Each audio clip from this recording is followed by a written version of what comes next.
dream came true. I have sort of the timer for the NTU club, but today my soul is crushed and I am devastated because I have learned what the students really think about high-dot professors.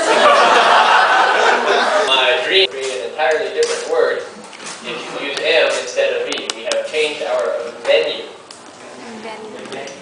Venue, yes, very good. Venue. Okay, later I heard someone say you can write down your feedbacks on the sheet and then pass to the vote counter. What is wrong with that statement? The problem is that feedback is actually not countable. Okay, you do not have 2 feedbacks or 3 feedbacks. You can have 2 or 3 comments, but feedback is not countable. Okay, it would be interesting for an electrical engineer to trace the history of the word feedback. It goes back to audio engineering and sound reinforcement. If I take the microphone too close to the speaker, you'll start to hear a horrible sound, a very high-pitched sound. That is the original meaning of the word feedback. Okay, when the electrical signal is amplified because of the circuitry and the amplification. Okay, so feedback is not countable. Later, during the table topics section, the question was along the lines of, do you agree the statement that, I don't remember the question, perhaps, do you agree the statement that it is better for a child to have 2 parents than 1 parent? The problem is that we need the word with in that case. Do you agree with the statement or do you disagree with the statement? Later I heard someone say that if a couple does not have children, you can still have activities to fulfill your life. I tried to think about why, and I don't know why, but we don't say that. We would say instead, the other activities can make your life fulfilling. We don't say that something, some activity, or some person fulfills a person's life. It's maybe idiomatic. Okay, the prepared speeches. First, Renee, very interesting speech. Thank you for sharing with us about Kenya. I have a sister that spent some time in Botswana, so I know a little bit about Africa.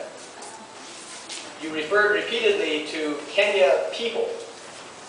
This is one of the ways in which the English language is very troublesome, because we have special words for people that live in each country, or special words for people that are residents of each country.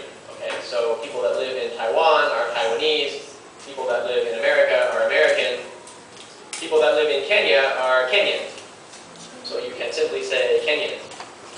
But sometimes there are other countries where it's more difficult. What do you call a person that lives in the country of Greece?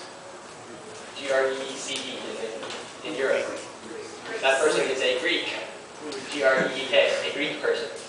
Okay, and there are other exceptions. You can look on the internet if you want to, and you can research the proper term in English for a person from a particular country.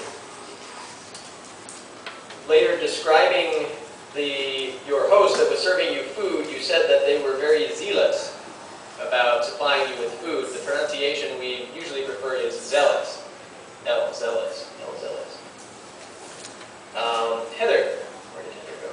Also, very good. Also, very excellent. I can't believe that it's your first speech. You're very confident out here on the stage. It's wonderful. You showed us a picture of Heather Flowers, and you said, pretty beautiful, is it? We would always phrase that as in the negative. We would always say, that's pretty beautiful, isn't it? And the answer to that question would be yes. Okay, the answer, yes, it is beautiful. You also had some expressions that I liked a lot. You said, speaking about playing the piano, that you hoped you could make colorful melodies out of the black and white.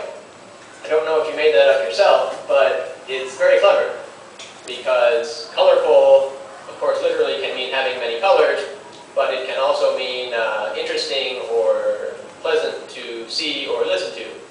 And of course, the keys on the piano are only black and white, so you're making colorful memories out of black and white. I like that very much. Later, describing insects, you said, your pet insects, that they have marvelous body structures. I like that phrase. That sounds very much like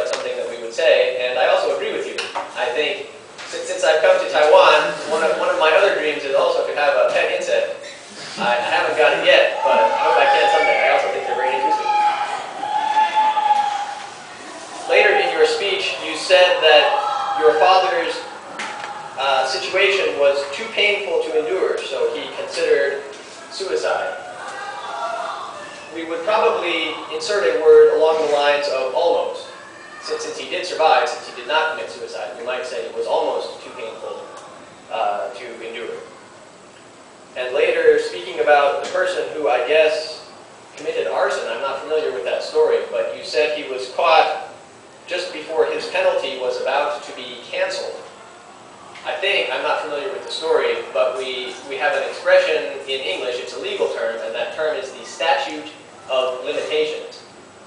And so for most crimes, except the very most serious crimes like murder, there is a statute of limitations. And if you are not indicted before the statute of limitations expires, then you cannot be indicted. So I think that's what's happening. You can use that phrase, statute of limitations.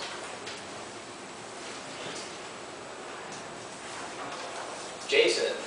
Also a very interesting speech. As a foreigner, I'm also interested to learn about ECFA. Everyone else is talking about it, but actually I'm not familiar with the details. So I learned a little bit today, and thank you for that.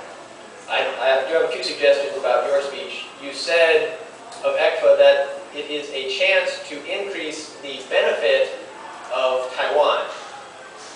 The way that we would probably say that is there is a chance to provide additional benefits for Taiwan, or a chance to benefit Taiwan. We wouldn't say increase the benefit of Taiwan.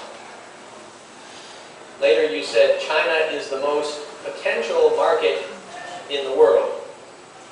Again, we would say, probably say something like China's market has the most potential for growth of any market in the world. Later, Lena. Very good. Okay, she's always busy. That's fine. I also enjoyed your speech very much, and I have similar experience to you. I also find that I enjoy traveling in Taiwan more when I get around and have some of my own experiences. I appreciated your sentence, you found the joy of creating my own trip. I thought that was very good. But I have one suggestion. I frequently hear this mistake. Listen to this sentence and see if you can spot the mistake. If I hadn't gone without a guidebook, I would not went into the small chapel.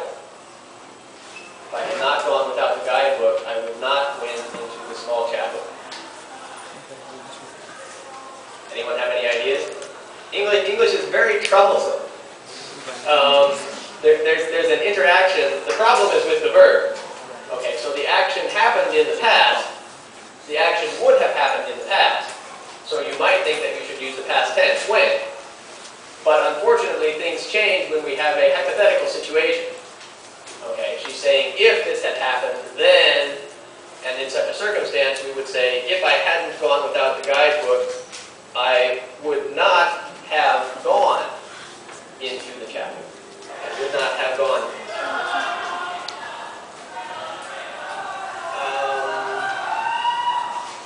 The last comment that I have here is from the evaluations.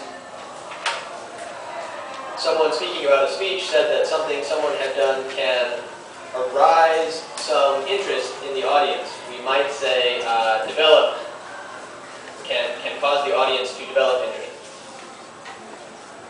And instead of very good interact with the audience, we would say very good interaction with the audience. Okay, I see the red board.